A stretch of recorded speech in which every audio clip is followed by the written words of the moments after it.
বাংলা নববর্ষের শুরুতেই এক বিশেষ বার্তা নিয়ে আগরতলার রবীন্দ্র শতবার্ষিকী ভবন প্রাঙ্গণে এক বর্ষীয় আঁকো প্রতিযোগিতার আয়োজন করে rotary club of Agartala city. এদিন এ এবং বি এই দুটি গ্রুপ মিলে প্রায় ৬৩ জন শিশু এই প্রতিযোগিতায় অংশগ্রহণ করে। প্রতিযোগিতা প্রসঙ্গে বলতে গিয়ে রোটারি ক্লাব অফ আগরতলা সিটির সভাপতি ডক্টর নিহার রঞ্জন দাস জানান, এপ্রিল মাসটি মূলত পরিবেশ রক্ষার মাস, তাই পরিবেশ রক্ষার বিষয়ে সকলকে সচেতন করে তোলার লক্ষ্যে আজকের এই বর্ষীয় আঁকো প্রতিযোগিতার আয়োজন করা হয়েছে।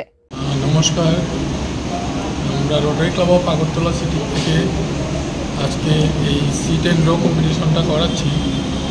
আসলে এপ্রিল মাসটা হলো আমাদের এনভায়রনমেন্ট প্রোটেকশন মাস। এই মাসে আমরা এনভায়রনমেন্ট প্রোটেকশনে নিয়ে কাজকর্ম করে থাকি।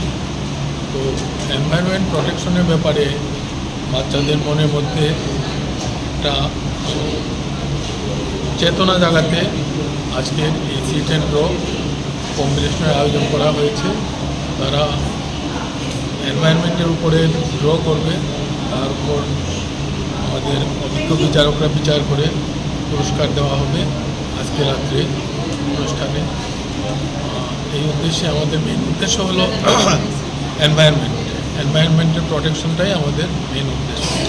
এটা মানুষের মধ্যে প্রচার করার জন্যই আমাদের পারিপার্শ্বিকতাকে যে সুন্দর করে বজায় রাখতে হবে, এটা একটা চেতনা জাগানো এবং প্রচারের জন্যই আমাদের আজকের এই অনুষ্ঠান। কতজন অংশ নিয়েছে?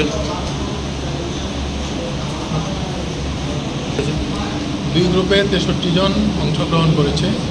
দুইটা গ্রুপে ভাগ করা হয়েছে, ৬ বছর থেকে ৯ বছর গ্রুপ এ, আর 10 বছর থেকে 12 বছর হলো গ্রুপ বি।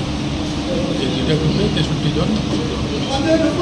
এছাড়াও রোটারি ক্লাব অফ আগরতলা সিটির উদ্যোগে এবং ত্রিপুরা ফোক একাডেমি ও ইনস্ট্যান্ট ডায়াগনস্টিক সেন্টারের সহযোগিতায় এদিন সন্ধ্যায় রবীন্দ্র শতবার্ষিকী ভবন প্রাঙ্গণে বর্ষবিদায় ও বর্ষবরণ অনুষ্ঠানের আয়োজন করা হয়েছে। ব্যুরো রিপোর্ট, আর নিউজ।